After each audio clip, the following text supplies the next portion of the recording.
Good day to everyone. This is part two. So, if you have not watched part one, please go and watch it so that you can connect it with part two. So, the topic is narrative essay, and I have given the preamble about narrative essay, and then I've given certain examples of a story that can allow the reader or the listener to react. And those are some of the elements that every good story should have, if not all, but at least some, depending on the type of story that you are writing. Whether it's a sympathetic story, or it's an enjoyable story, or it's difficult to believe, or it's so funny, it depends on which type of story you are writing.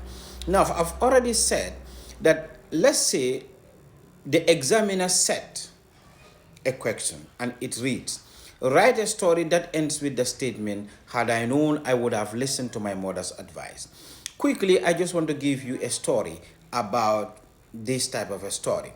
By looking at the question, the statement itself, that write a story that ends with the statement, had I known, I would have listened to my mother's advice. Actually, this story should have two elements. First, it should be a very interesting story, and at the end, it should be regretful, it should be sympathetic, and it should be sorrowful.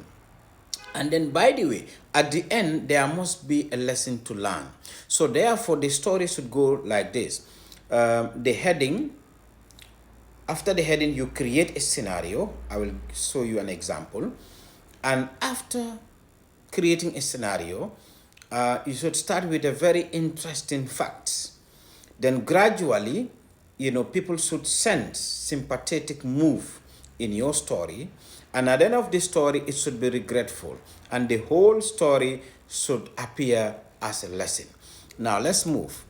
As I wrote this story, as I tell you, the heading would be, had I known, I would have listened to my mother's advice. Once upon a time, this is an old way of starting a story, but it is not a compulsory that to start with once upon a time.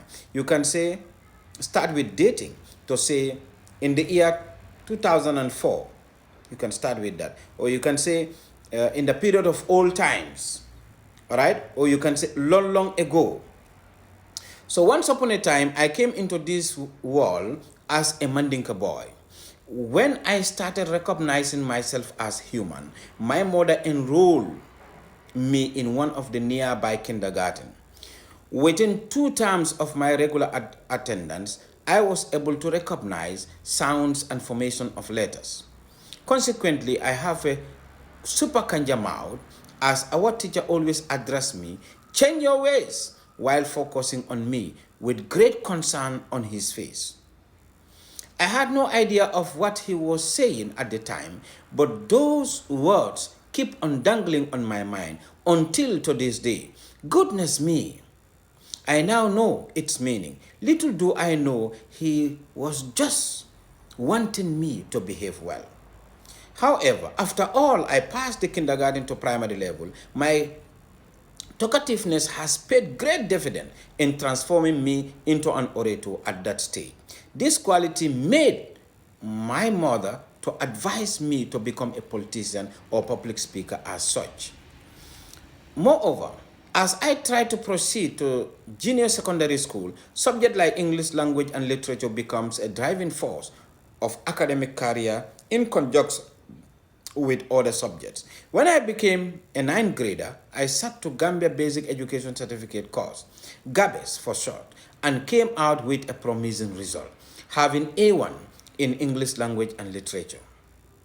At this point in time, my mother made up her mind and called for a very serious tete-a-tete discussion with her, where she seriously advised me to take up authorship as my career.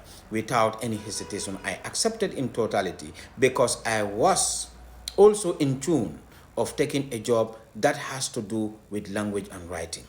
More to the point, the spirit continues all along through my academic career. Having said that, I sat to WAS examination and came out with a promising result.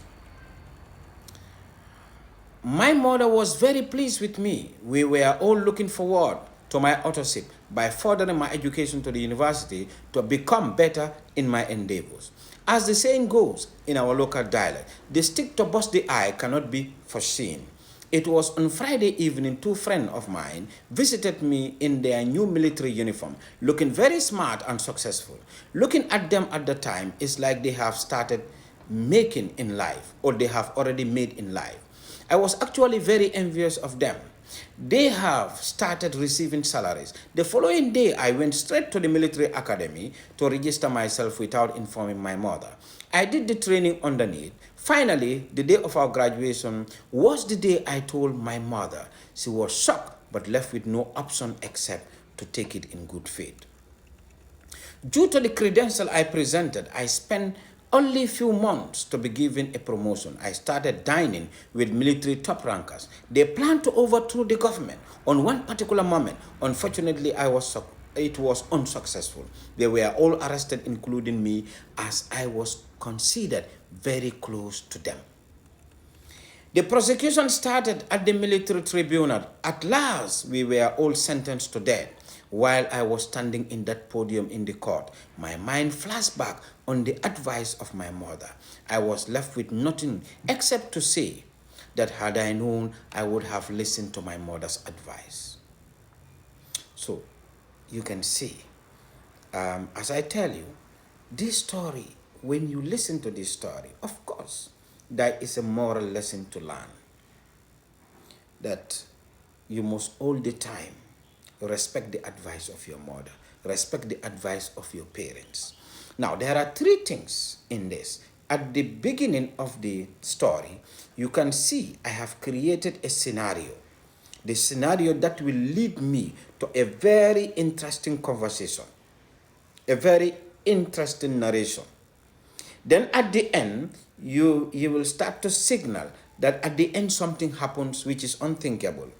That, look, the advice of your mother is being flouted. But gradually you can see it will appear as if that should not happen. And at the end,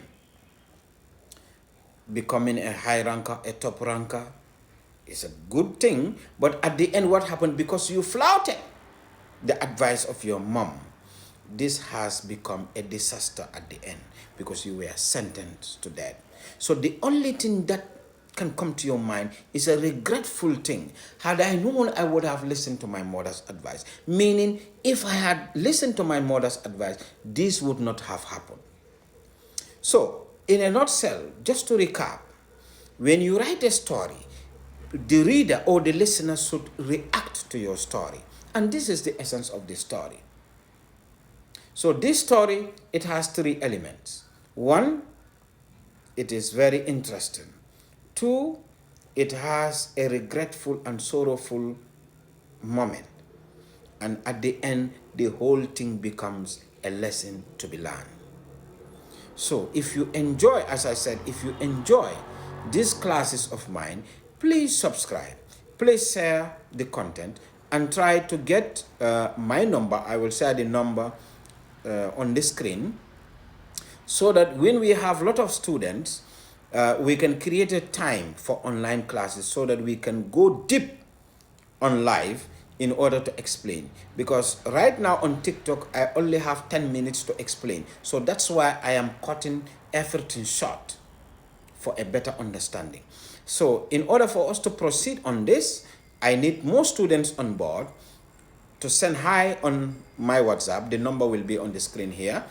And then we see, and to have live discussion to talk about many principles of English in order to become good English student.